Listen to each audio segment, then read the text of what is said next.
guys, welcome back to Daddy Chat, and here with me is Icibiadeshistories from TikTok. I did pronounce that right, didn't I? Yeah. Good. Do you want to introduce yourself? Yeah, I am James. Chat rubbish about history on TikTok, and I love this guy. So I'm just here to chat more rubbish. And most importantly, is the starting piece of rubbish. Just make sure I put my phone on silent. Yep.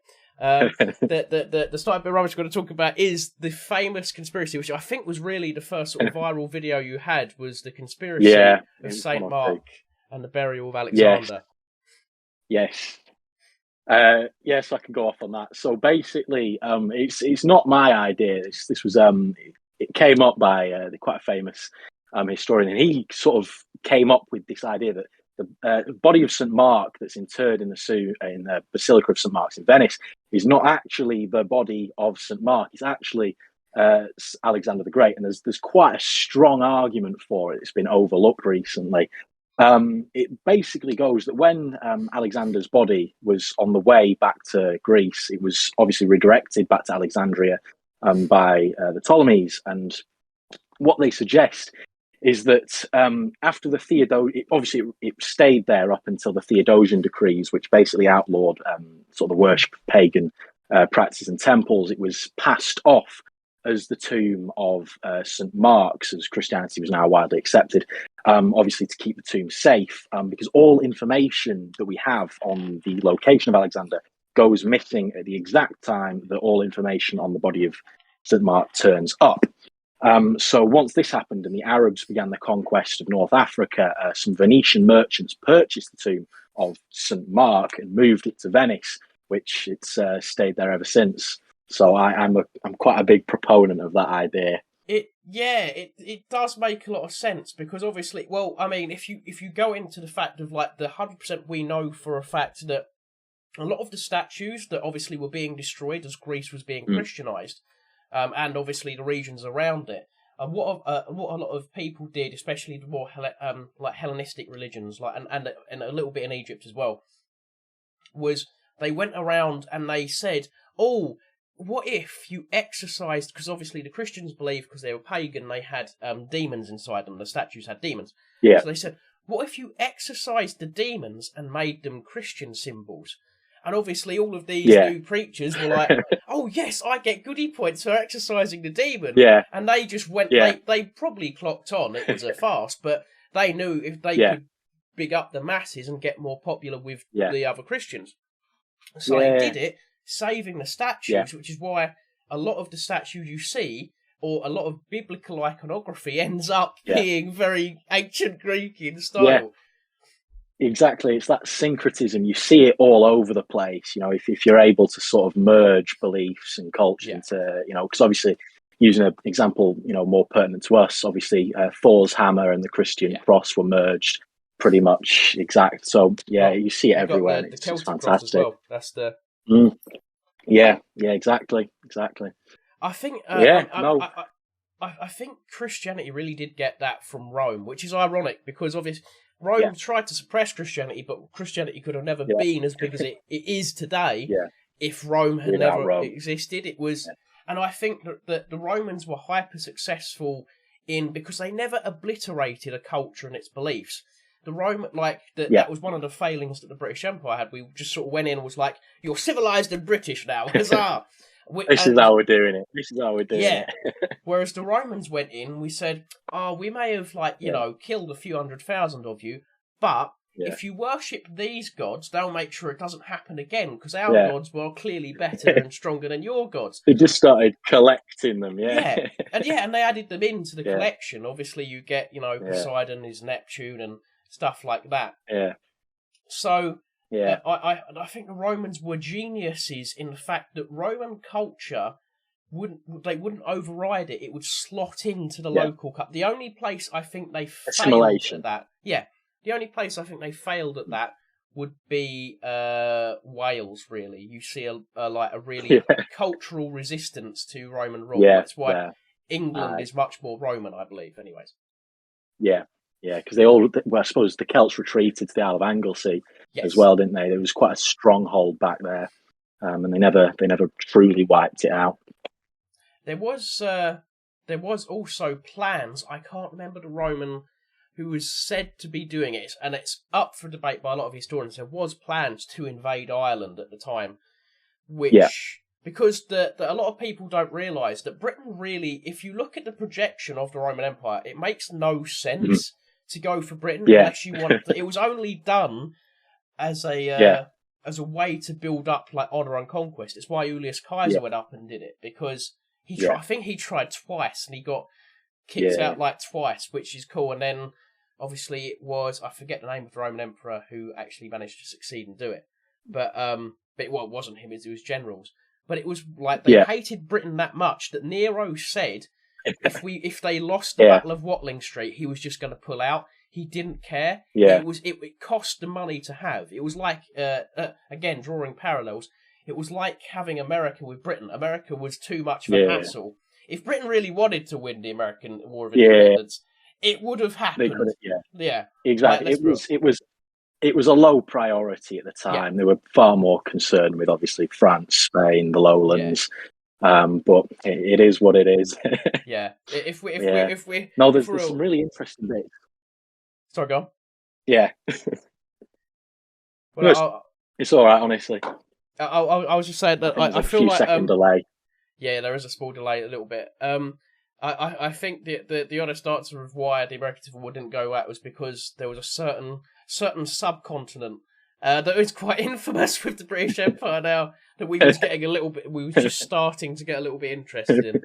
And I won't go into that too much because that will cause some spicy comments, and it's almost as bad as talking about the Balkans.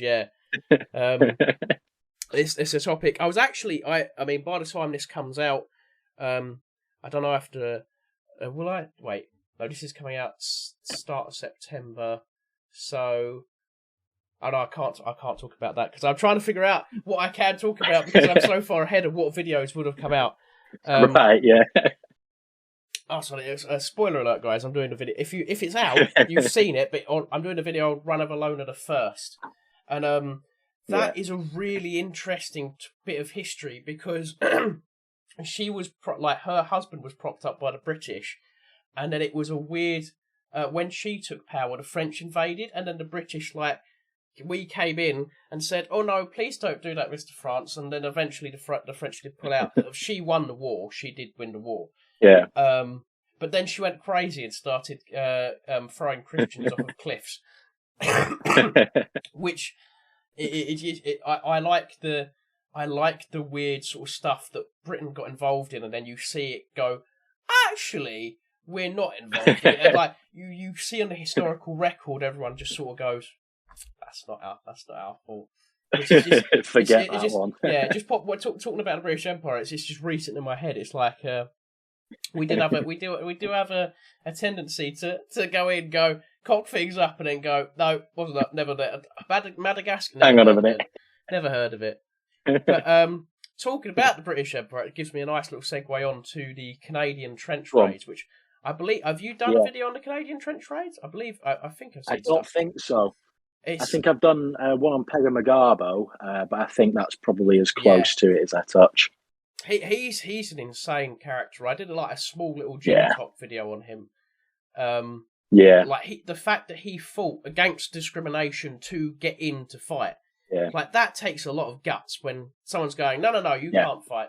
We don't want we don't want your kind to fight. Which is, I'm not saying that in a discriminatory way. I'm using it to reference what they would do.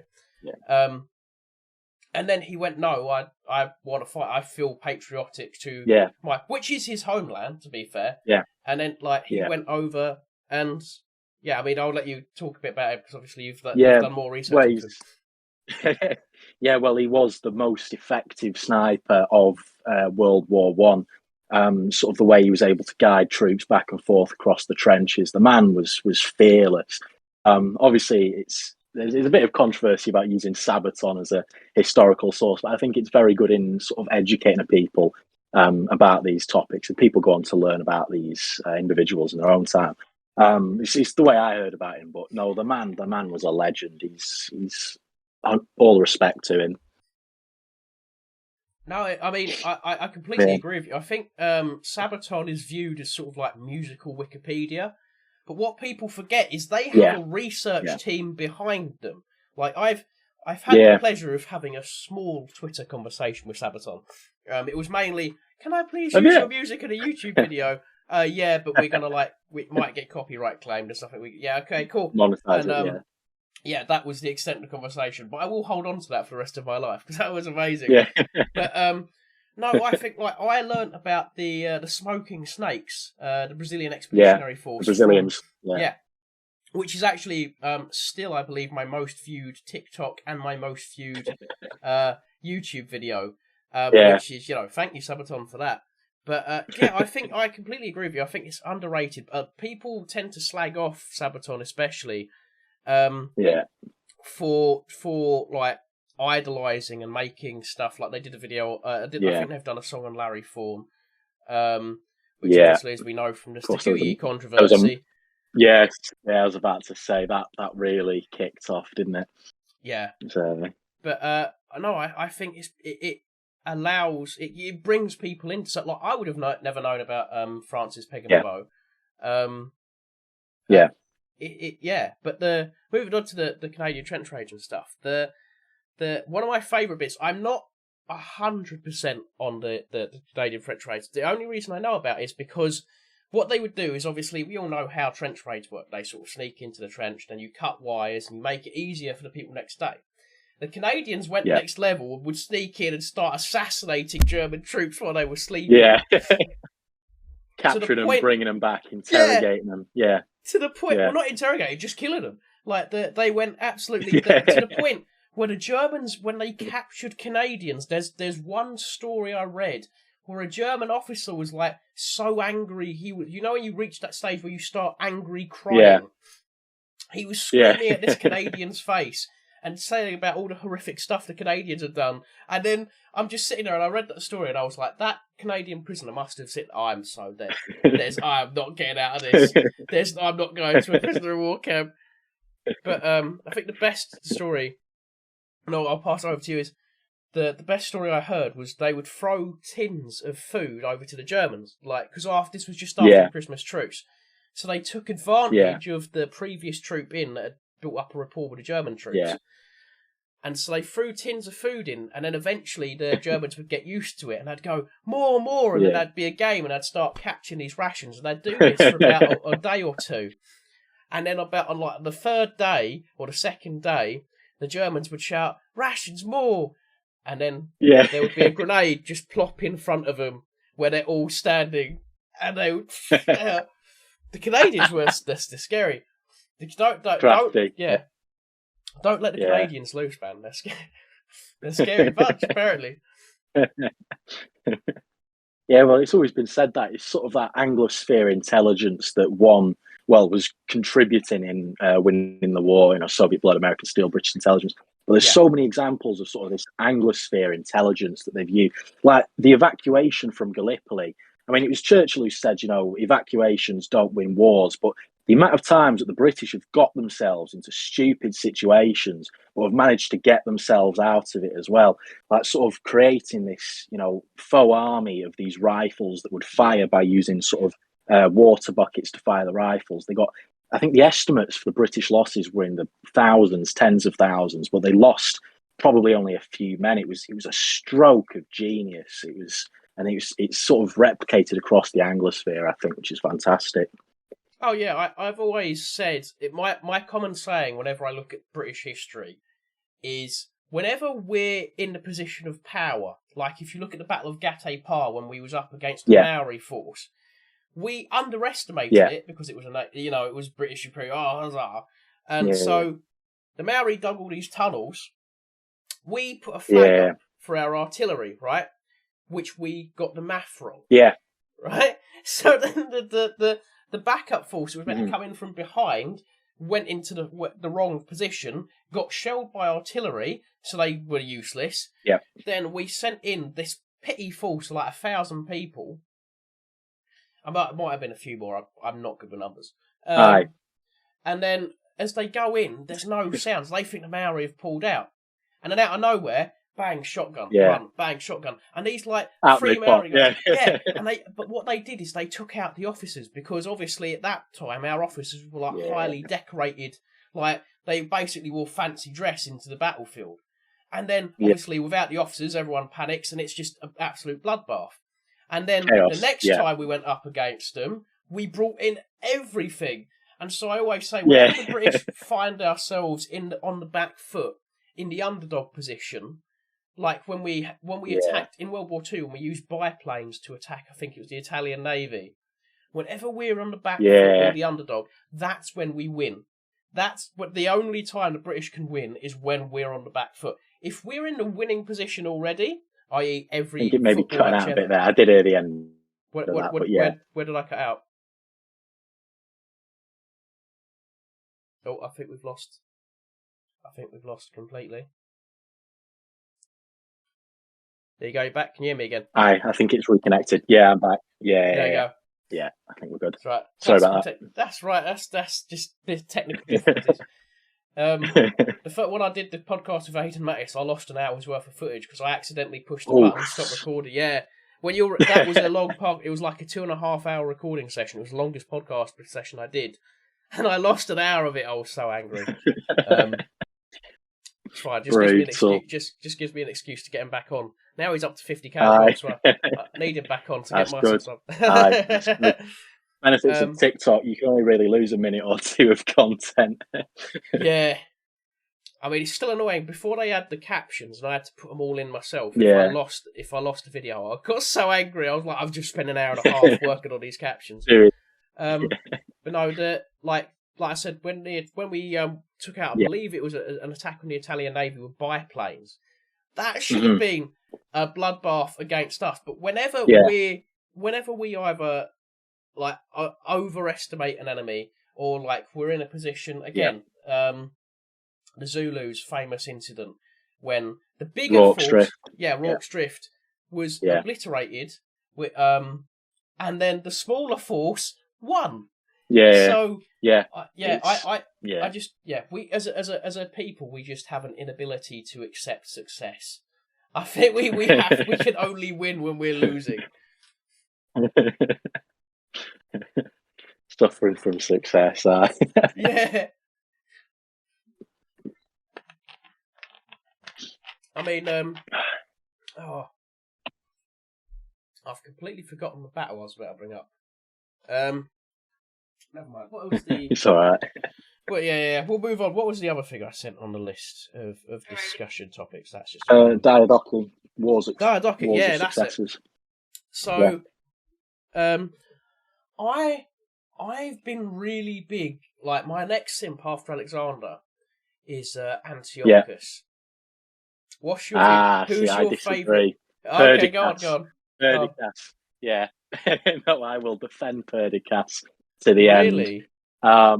Yeah, he was a supporter of having Alexander IV take over, and he only, as far as I believe, planned to retain control of the empire as regent until Alexander was out of his minority. And Alexander did give Perdiccas his ring before he died. However, I'm not going to die on the hill, because if we believe Arrian's last words, which were to the strongest, Alexander gained his position through conquest, and I think it's quite fitting of him to say the successor will be the strongest of you. It was a cratocracy, survival, to the victor. Yeah. So I do believe that Perdiccas is probably the rightful successor as regent, but if he was killed, so that's what Alexander wanted. He was unable to manage his enemies, and he died, and that's what Alexander saw as the fitting end. I see. I'll defend Antiochus purely because he's like going off of the strongest argument, which I believe, as someone who is a proper half my content is me simping for Alexander. His whole personality, he was so full of himself.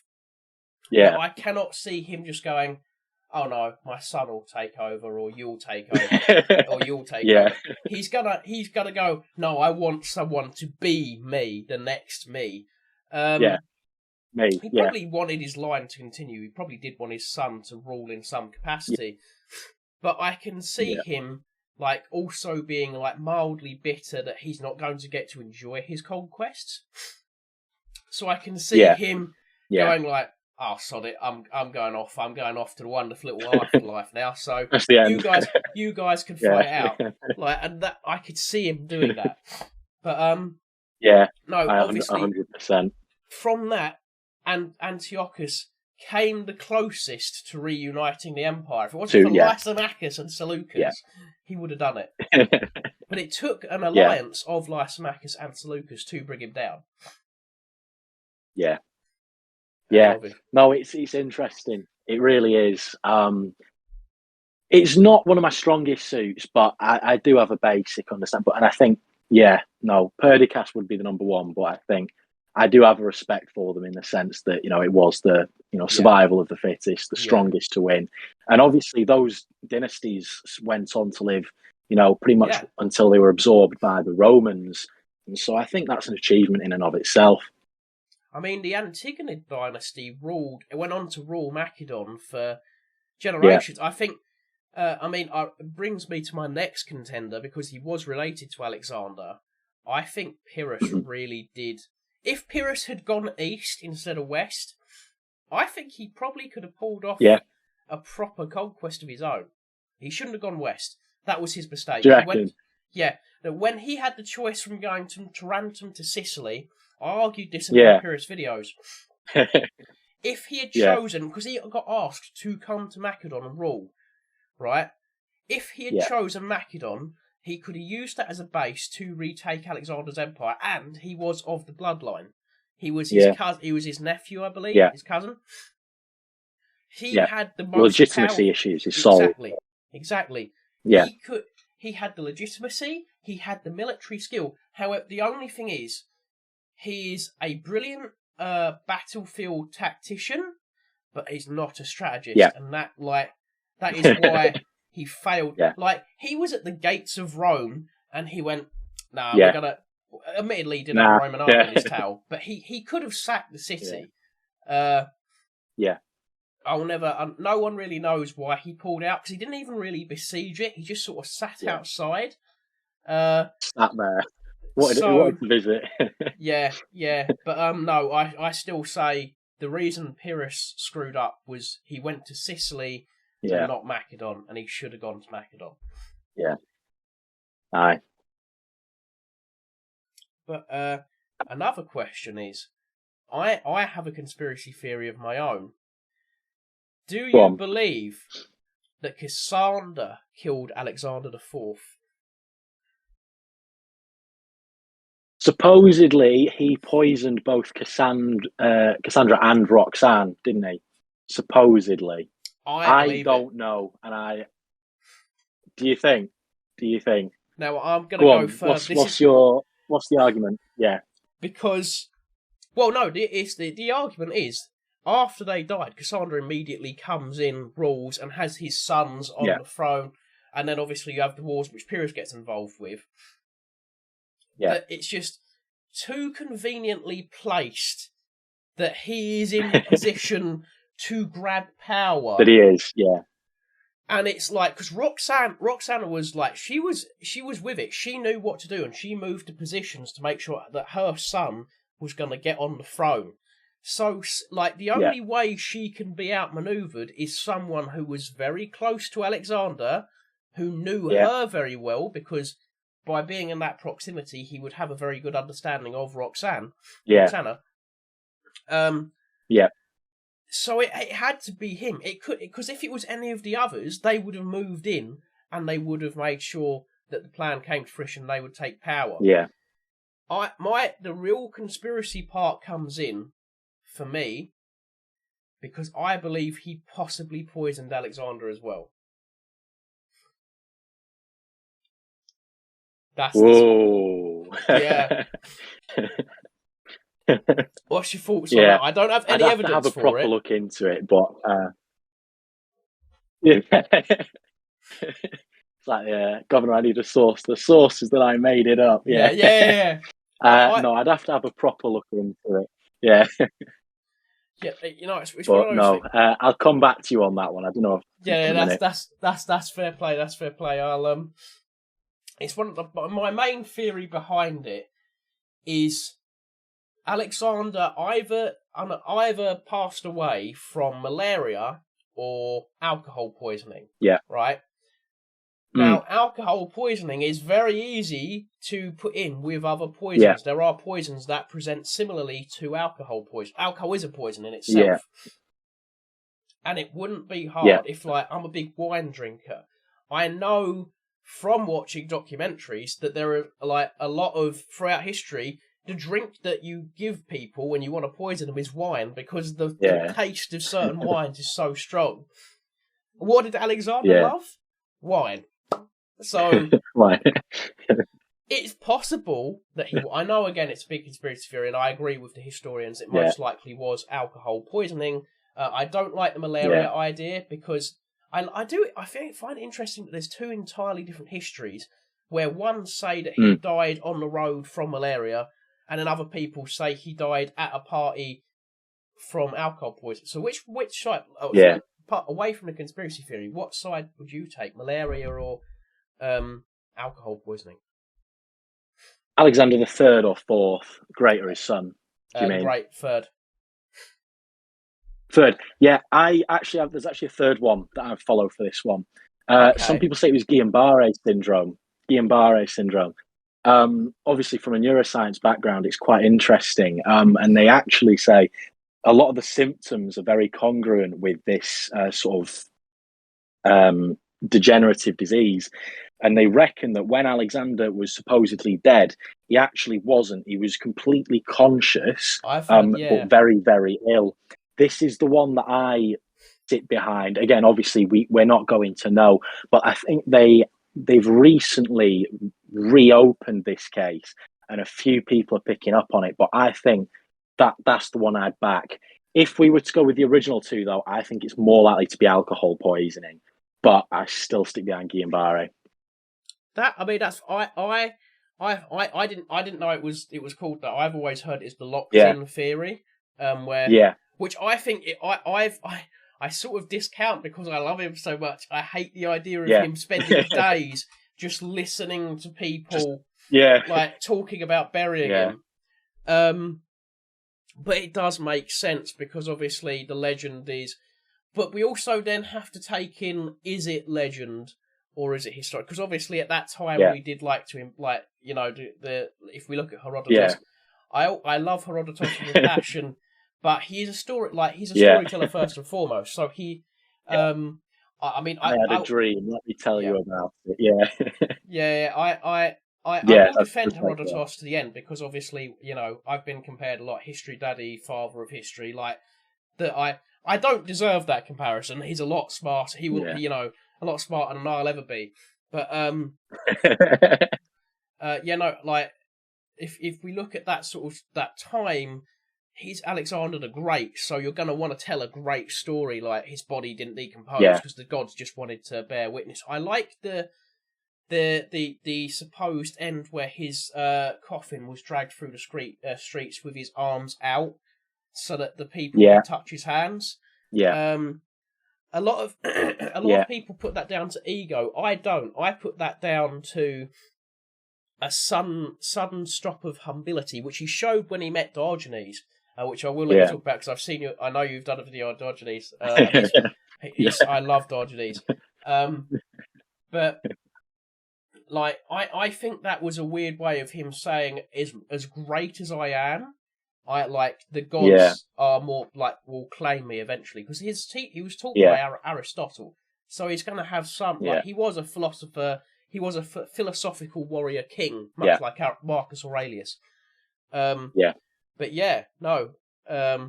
his meeting with Diogenes is where I will stake claim that he did have a humble side to him. Yeah. No, there's all sorts of instances. There's a lot of back and forth though, because I think he wanted to chase this idea that he was a god, but I think, as you say, he definitely knew he was a man, but he was a very, very special man. Obviously with his meeting with Diogenes, I could talk all sorts of stories about Diogenes the cynic. The man was hilarious, but he was very, very smart.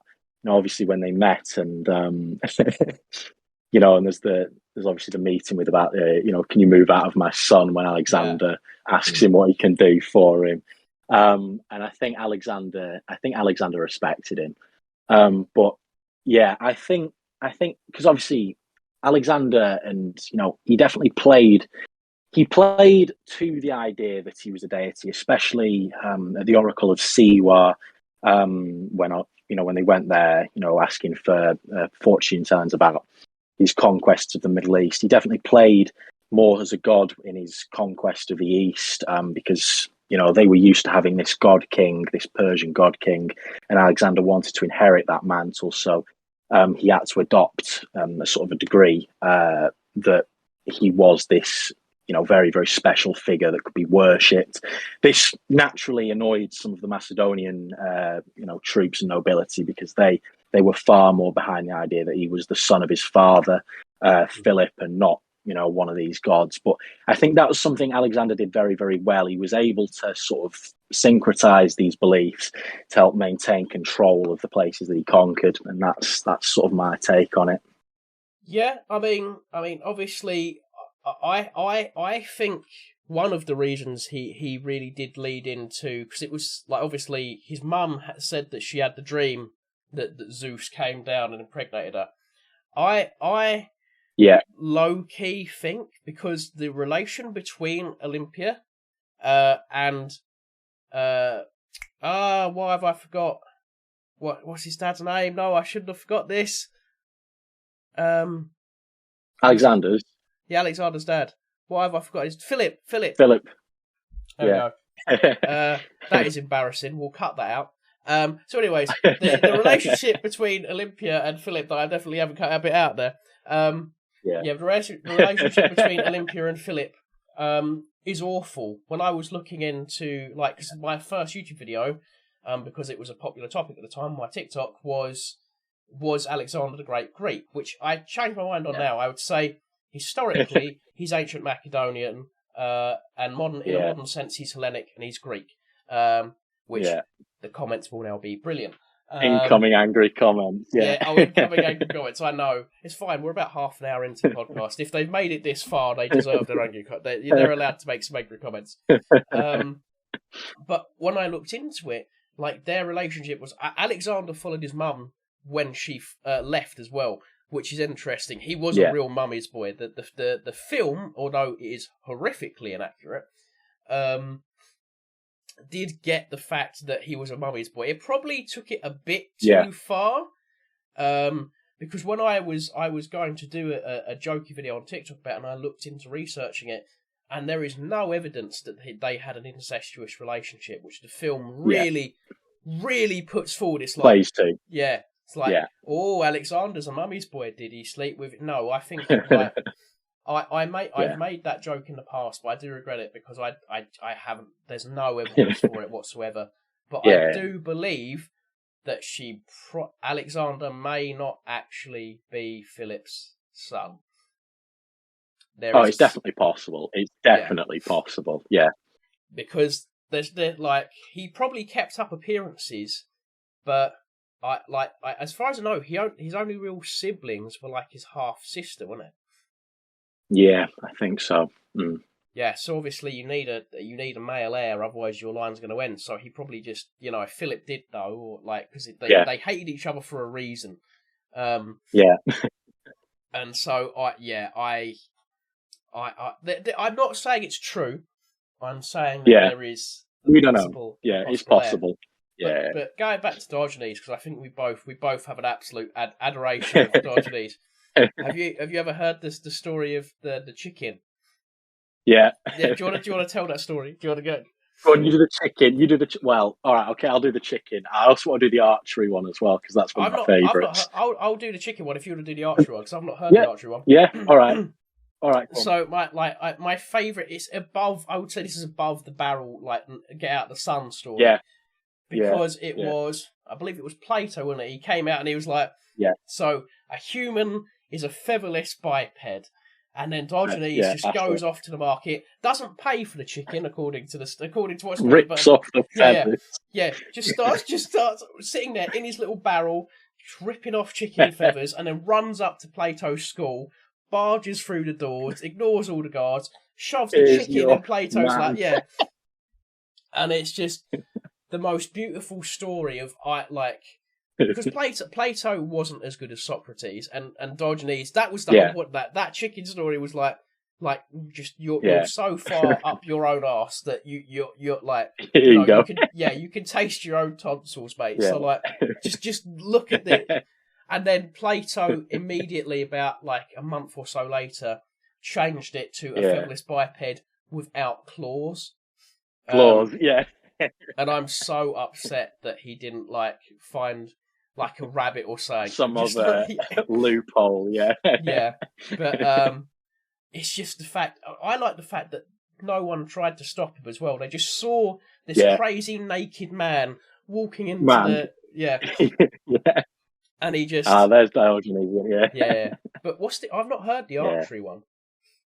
Oh, there's a few there's a collection of very, very short stories from him, but it's a microcosm for his character. So he saw this one lad practicing archery down at the range. The lad was clearly very new to it, and he's missing all these shots. And what he does, Diogenes, he goes and sits directly in front of the target. And somebody goes, Diogenes, you're going to get hit there. And he goes, no, I'm not. This is the safest place in the range, because the guy's pretty poor at aiming. And there's so many. It's fantastic. I'll have to try and find this link, but there's 50 or so stories just like that. And it's just all about his character, but they've all got very, very deep meanings behind it. I can't remember them all off the top of my head, but it is fantastic. And he's definitely one of my favourite philosophers. I would, if everybody comes up with these tier lists, I wouldn't put him in S tier, but I think he's definitely quite high. I think he is fantastic. I would. I mean, the one that everyone always puts in S tier, but really doesn't deserve to be there is. I'm going to get so much hate for saying this. I can already feel. You know, when you're about to say something, you can already hear the comments. Yeah, you can feel the comments. Yeah. Socrates is a little bit, and I say this as a massive Socrates fan. I have read the Allegory of the Cave so many times. It is unreal. It was one of the scripts I wrote. We had I just studied film. We had to adapt a book, and I said I'm going to adapt Socrates' Allegory of the Cave to a screenplay.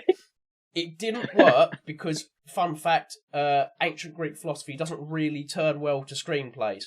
Doesn't resonate. But I liked it, but my teachers didn't. But I will say that I have to admit that Socrates did do some shady stuff. He had some very shady dealings. He let a lot of stuff slide. But Diogenes, I have to say, he just didn't I like him because there's one story where all he had, his last possession was a wooden bowl, and then he sees a kid drinking with his hands, and he goes, "This kid's better than me." I've become too materialistic. Yeah. Gives the kid the bowl, and then just goes back to his barrel where he then proceeds to pee on people and lob his feces at them. Yeah. I love that bit.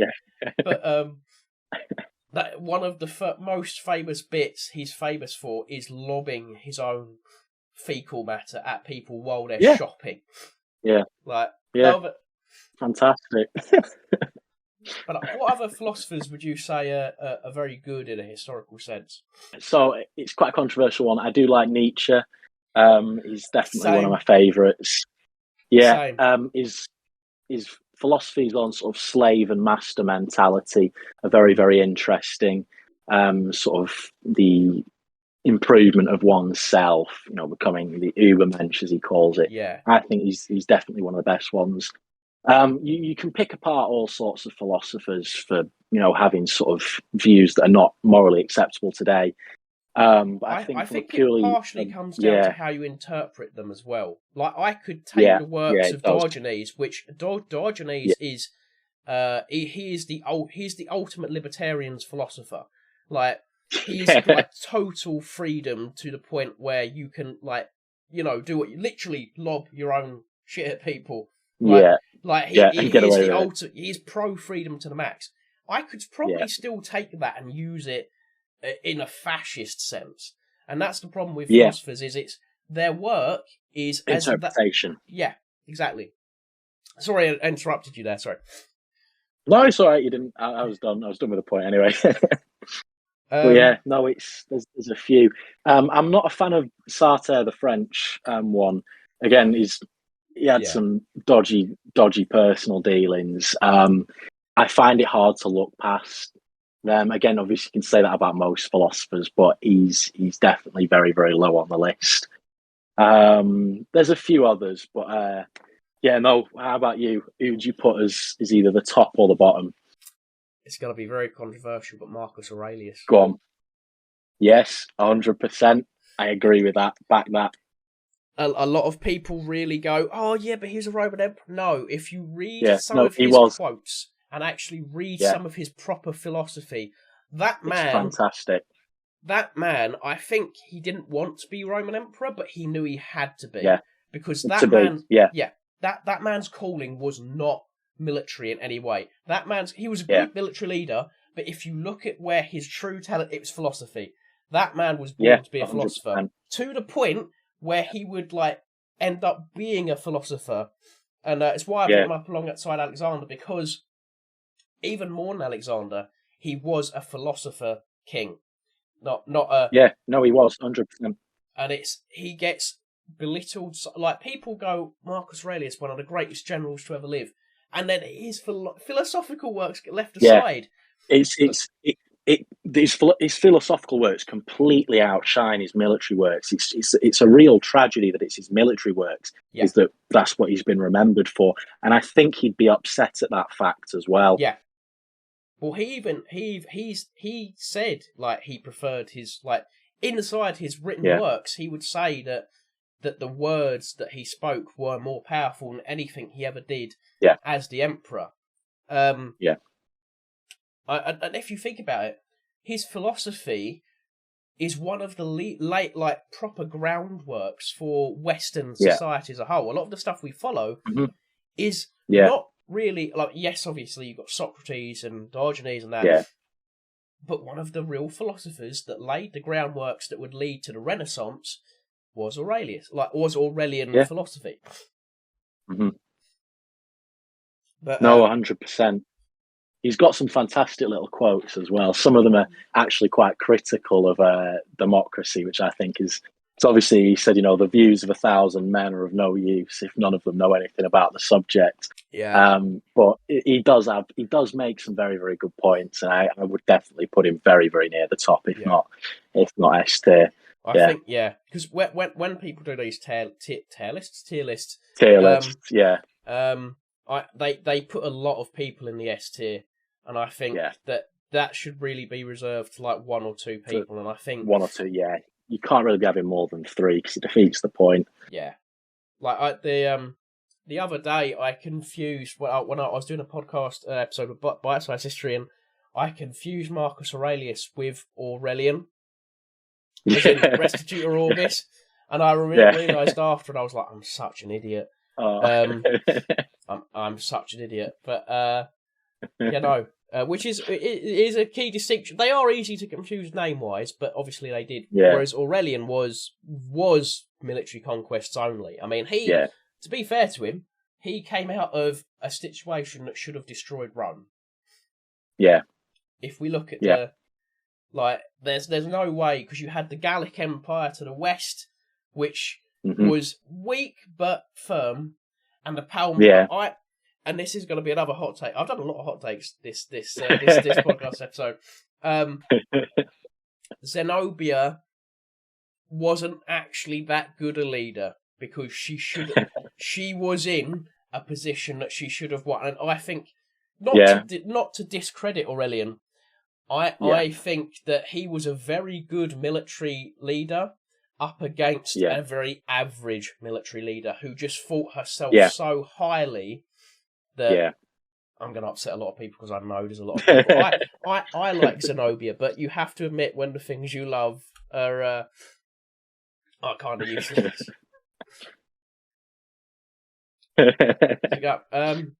Go on, what's a period of history you think is underrated and not spoken about enough? Oh, difficult. It was back at A level. It was quite a while ago. Obviously, I didn't study history, but I really like the German unification period, sort of from 1812 to 1871. It's a personal favourite. I don't know. I really quite like it. Bismarck was. I've got a soft spot for Bismarck. I think that man was a genius. Because I mean, he predicted the world wars. Coming out of some stupid event in the Balkans. The man was known for his military victories, but I think he was a diplomatic genius. He single-handedly kept as far as he was in a position of power before he was ousted by obviously the German king. He kept Germany out of disaster for pretty much years on end. But I think the unification of Germany is a brilliant little sort of 80 years of history. For me, it's again that region, but I'm going to say the 30 Years' War. Yeah. I think because a lot of people say the 7 Years' War is the class for World War Zero. I say the 30 Years' War, while not a global conflict, really is like the amount of people that died. It was devastating. Yeah, absolutely devastating. And everyone goes, it was over, Protestants versus Catholics. We've said Balkans and Protestants versus Catholics. This is going to be an interesting comment section. But it's not. The whole war was about France versus the Habsburgs, and you cannot convince me otherwise. Yeah. It was ridiculous. It was something like 1 in 4 or 1 in 3 Germans died. It was absolutely, it was horrific for them. And it all, I suppose, obviously, it started with a defenestration when, he was, I can't remember his name, he was thrown out of a window in the Czech Republic, which is, if you're going to start a war, you might as well start it in style. Yeah. But no, I do appreciate that period a lot. It's very interesting. There's a particular period when Gustav Adolphus, I believe, was the monarch at the time of Sweden. Yeah, Sweden. He came in, and he was pretty much outnumbered by the Catholic force at the time. Yeah. And so they went to it would have been Duke of Saxony. You know what I mean? So Holy Roman Empire is confusing. There's too many different people. Absolute mash pot. Yeah. But the leader of Saxony at the time, he was neutral. He wasn't taking it. He wasn't any of the. That was a prince of Saxony because they're all princes. There we go. My brain got there in the end. But like all of the princes obviously were taking sides because it was Reformation, and we can't do as humans we can't do anything peacefully. I always say to people, in human history, you've got 2 things you're guaranteed to read about: people either met each other and fought each other, or people either met each other and each other. That is the 2 guarantees. And so the Holy Roman force that was obviously on the side of the Catholics, the Habsburgs, pushed forward, and they said, if you don't side with us, we're gonna come at you. So obviously they attacked him. Prince of Saxony was like, well, okay, Gustav Adolphus, do you want my army? Gustav Adolphus said, I'd very much like your army, because now we outnumber them. And then there's a Sabaton song as well. The famous line, 7 times they attacked on that day, 7 times they retreated. And that cavalry charge is I am a sucker for a good cavalry charge. It's why I love the Winged Hussars so much. That whole war was because obviously France was a Catholic nation and Sweden was minority Protestant. At the start of the war, before the death of Gustavus Adolphus, the French funded Sweden. Then when Gustavus Adolphus died, Sweden funded French. Which is why, like, it doesn't matter what you say. I will say it was used as a war over religion, but in actuality, it was just Europe fed up with the Habsburgs, which is what happened many times. The Habsburgs caused so many wars in Europe, just that one family. Well, I suppose it's they always find sort of a guy. There's always a justification for a real cause behind the war, Yeah, and whether it be religion or whatever it is they use. But the Habsburgs were intricate in pretty much every political event in Europe, sort of between the 1400s right up until sort of the dissolution of what was the Habsburg Empire. yeah, And you can sort of see that with how well they inbred between everybody and sort of how that led to Charles II becoming what he was. But yeah. no, I think it's fantastic. Well, that's how you get the world famous Habsburg jaw. Yeah. Yeah.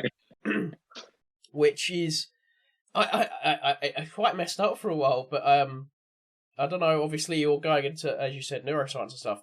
Yeah. I don't know if you know much medical history, but that was actually used as a term in parts of Europe for a little while. Was the Habsburg jaw. Which obviously we learned was maybe a little bit offensive. Yeah. But yeah, I think the Habsburgs. I mean, if you look at it, they obviously, it's like any part of history. There's when you look at it with nuance, they did good and bad. And I think, again, another controversial thing I'm going to say. One of the good things they could do is they did thwart the expansion of the Ottoman Empire, which I know Ottomans, there's a lot. yeah. I know there's a lot of Ottoman Empire simps. I've lost followers from the fact, obviously, because I'm a Greek history simp. I get in trouble with the Ottoman Empire simps a lot. But I think that them stopping Ottoman expansion, because if it hadn't have been for obviously the two sieges of Vienna, especially, which were under Habsburg control, and obviously the Polish Winged Hussars were the biggest aspect of the alliance at the second siege of Vienna. I think that Eastern Europe would have become a part of the Ottoman Empire, at least the southern. 100%. 100%. The Hungarian sort of buffer zone that caused the problems if it weren't for the Austrians, it's hard to say just how far the Ottoman Empire would have conquered into Europe. Yeah. It's entirely possible, because even in sort of the 1000s, 1100s, they'd conquered Spain. They were fighting in France. The Ottomans were much more organised than sort of the Umayyad Empire and sort of all the other caliphates that were there. The Austrians, their last line of defence definitely stopped it, pretty much up until the point that they became the sick man of Europe, and the internal problems that the Ottomans faced ultimately ripped them apart. But at the peak of their power, they could have easily conquered mainland Europe, 100%. Oh yeah, I mean, because it always frustrates me when people bring up like, oh, how skillful they had to be to beat the Byzantines. But at the time the Ottomans beat the Byzantines, it wasn't an empire anymore. It was a few. No. Like, they didn't even really have control of Athens or... no. Like, the Byzantines were like the Byzantine city of Constantinople. Constantinople, plus a few holdings in southern Greece and a few islands, yeah. I think that there's actually a Europa Universalis 4 mod where there was originally a plan, allegedly, I will say allegedly because it is not historically proven, to flee Constantinople. They was going to take Constantine, which I always throws me off when the emperor's name is Constantine and it's Constantinople. Constantinople, yeah. Yeah, but obviously Constantine XII, wasn't it? Yeah, I think there might have been another I. And I always I get the name wrong, his surname, but Plagiahochos, I believe that's how you pronounce it. Was originally planned. His generals were like, leave the city, go to Spain, because the Spanish were the best bet for helping. Yeah. Obviously, you could at that time Russia would spend a lot of time trying to rebuild the Byzantine Empire. Catherine the Great, most notably.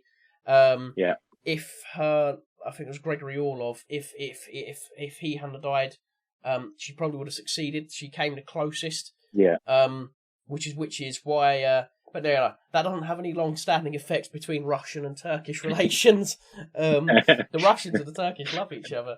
That's the closest to a political joke we'll ever get on this channel. But obviously the plan was to go to Spain. I believe that the Spanish hold the legal inheritance to the Roman Empire. The Spanish royal family do, because that was who it was given to. I believe personally that Russia is the third Rome, just through claimants and marriage into the Byzantine family. But obviously, if you're looking at it from a Roman legal sense, it'd be Spain. So they were either going to go to Russia, which was a lot weaker at this point, I will admit, or they was going to go to Spain. And Constantine heroically but stupidly said no. Died 1453. If the city falls, if the city dies, if the Byzantine, which is I don't know if you've ever read his last speech, which I won't. It's too long to talk about here. It is I found it online. It was on a little Greek website, and it was like that big, and it was a long. I mean, to be fair, if you're about to die, you're going to make the most. It's like, I'm not getting anything else on, so here's my speech. I wanted to say it as well. But that was his, and I understand why, because if the empire is going to fall, if you're the last emperor of Rome, fair play, go down with the city. But I think he maybe could have restored it to some level. It's whether or not Spain would have got involved. In all honesty, I think Spain probably would have, because it's the western portion of the Habsburgs at the time. Sorry, I went on a little bit of a tangent there. You can tell I have a real soft spot for 1453, the fall of Constantine. It really does. It does pull at my heartstrings a little bit, because I'm such a Roman fanboy. No, it is. I mean, also, weirdly enough, that is when we mark the start of the modern era. A lot of historians will tell you that 1453 is... That's the point, Yeah, which is... I wonder when the next era... I wonder if, 2020, the year everyone hid in their homes for the thing I can't say on YouTube because this video gets taken down. That was when the age... Because we're meant to be in the age of information now, aren't we? Which I think is... We won't go into that because it will be too political and YouTube will take it down. Too modern, too political, Never discuss politics on YouTube. Unless you want to get into that full time, but it's not fun. It's not fun. It's a lose-lose. It's a lose-lose. I always say if you get into politics, you lose half your audience. Straight away, easily, unless it's like politics from 3,000 years ago, which is why I've got really into Athenian democracy. Have you ever read Athenian democracy? Yeah. Big brackets around democracy. Have you ever seen how they organised, if you were rich, what you had to do? That's one of my favourite little bits. Is I don't really want to do that job anymore, and then they would just lose a load of money, and then they wouldn't have to do the job. So in the end, they would end up saving money. But then once they had the money again, they had to do the bigger job. Which, to be fair, we could bring back if we was brought back a little honour system. Was you need to do X amount of charity work, or you get kicked out of Athens. Be interesting. It'd certainly be interesting. But while we're on the topic, because it's coming up to about an hour now, so I know. Obviously, you've got to run at some point. Yeah, so I'm good for a bit. I'm good for a bit, but but we'll slightly wrap up around. Obviously, it was always going to be centered mostly around Greece. Great, Who would you pick as your favourite Greek city? I don't know if you know too much about the Greek city-state period, but who would you pick as your favourite Greek city-state? From an individual, obviously Alcibiades is my absolute favourite from Athens. However, Corinthian I do like Corinth very, very much. It's a fair answer. Yeah, it's beautiful, the history behind that. So I suppose sort of the area I know most about the Greek city-state period is the Peloponnesian War, the period surrounding that. Because obviously the Spartans, I think the Spartans are overplayed a bit. I think they were idiots through and through. The Spartans, they've got this sort of everybody, I think, overplays their military abilities a bit too much. The training they went through should be respected 100%, but they were military idiots. At the Battle of Sphacteria, they decided to fight the Athenians, who were famous for having one of the most impressive navies in the world. The Spartans dumped all their troops onto this island that they couldn't defend, got completely surrounded by the navy, and surrendered. They lost so many troops just that they were forced to sue for peace. It didn't work. It didn't fall through. But they were idiots. The Spartans were idiots through and through. And their idea, certainly in the Persian Wars, to just sort of sit on the isthmus and wait for the Persians to arrive was utterly ludicrous. Corinth is definitely my favourite, but the individual is Alcibiades, 100%. Go on, what's yours? See, after that massive anti-Sparta speech, I don't want to say what my favourite is. Have I shot you in the foot a bit? Yeah, my favourite is Sparta. For the Peloponnesian Wars. My favourite, and I know it's cringe because of Assassin's Creed Odyssey, but this is when I learned about him. My favourite Greek figure would be Brasidas. Is it? I can give you another one. Go on. Gylippus. Have you ever heard of a man called Gylippus? No, I've not heard of him. He was still an idiot, but he was he was fantastic. Do you know about the Sicilian expedition when the Athenians sort of decided to send a fleet over to Sicily?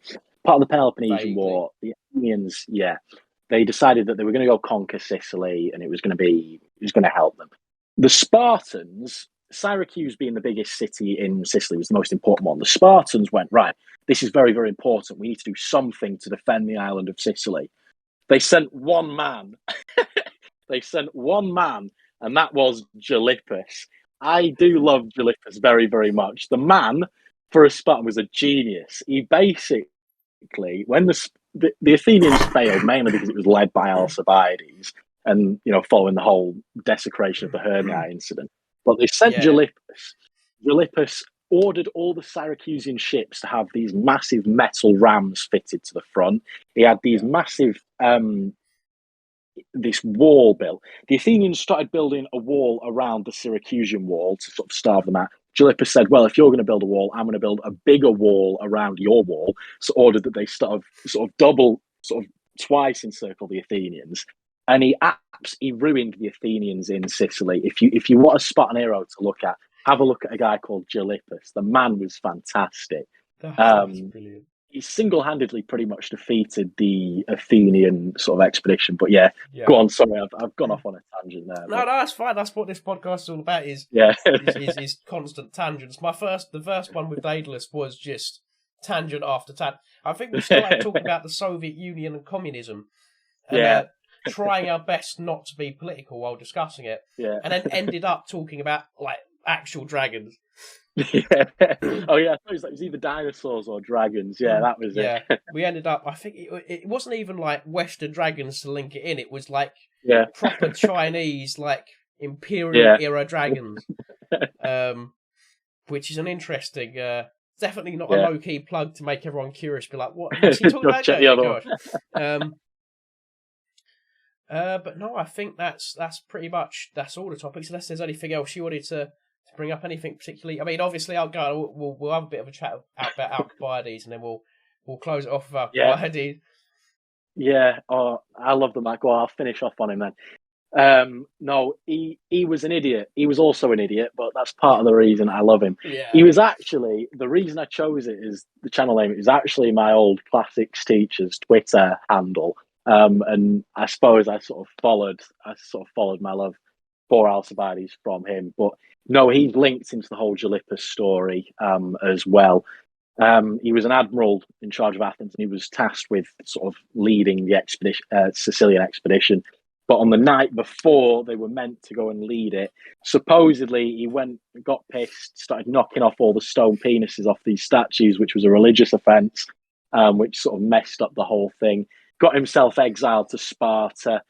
You think he'd be on his best behaviour. Obviously, he wasn't. He got into bed with the Spartan queen. They think he got caught out when all the babies started looking like him. Got exiled to Turkey. Got himself a brothel. He was eventually hunted down by Spartan assassins in his brothel, but he also started a revolution. He started a revolution against his revolution. The man's a legend. But yeah, Alcibiades and Gylippus are two fantastic characters to look at. He started a revolution against his own revolution. Yeah. When he was exiled to Turkey, he was like, I feel like going back to Athens. So he went into Athens. It's a very, very brief version of this. He was like, right, well, they all hate me, so I need to start a revolution to overthrow the people that hate me. He started that revolution. That one went horribly wrong. Went back to the other people he tried to overthrow. Hang on a minute, somebody's tried to start a revolution. It had nothing to do with me. Let me take command of the forces and I'll overthrow the revolution that I just started.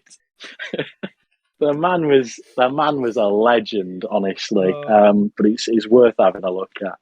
I think I vaguely remember seeing a Count Dankula's video on him. Yeah, and Count Dankula missed quite a few of the good bits. Yeah, there's a few bit like, you know, his one on Gertz Von Berlichingen again, the German Duke with the iron hand. Yes. He missed out so many fantastic stories. Can I go off on a quick tangent on him as well? Go. Bits. Yeah. Gertz von Berlichingen was an absolute mad lad, and he was. But basically, I've read his biography, and it started as a little boy, and he was sat next to this Polish sort of prince, and the Polish prince, Gertz stood up, brushed against the man's hair, and that was a great infringement against his honour. And so Gertz was arrested for brushing against the man's hair. Gertz was a little boy at this point, and he basically told them three things. One was to sod off. Two was that his hair looked like it had been washed with eggs. And three is that he refused to go to prison. However, he would investigate the prison to have a look around for 15 minutes, after which point he was going to leave. The kid's a legend, and obviously he's the inventor of lick my arse, kiss my ass when he was stuck and see.